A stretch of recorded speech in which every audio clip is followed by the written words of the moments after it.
Hello guys, ito magawa ako ng sambusa.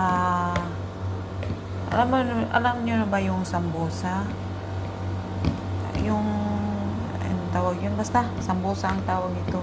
Naggadgad ako ng spinach, kamatis, sibuyas, dahon ng sibuyas, may garlic, may onion, nilagyan ko ng konting chili powder, at saka itlog, isang perasong itlog, at saka carrots. At saka pagkatapos ito, ipiprito ko. Yun lang. Thank you guys. Mamaya ipiprito ko. Ito yung hapunan ko. Thank you so much guys sa panonood. Ito lang yung gagawin ko.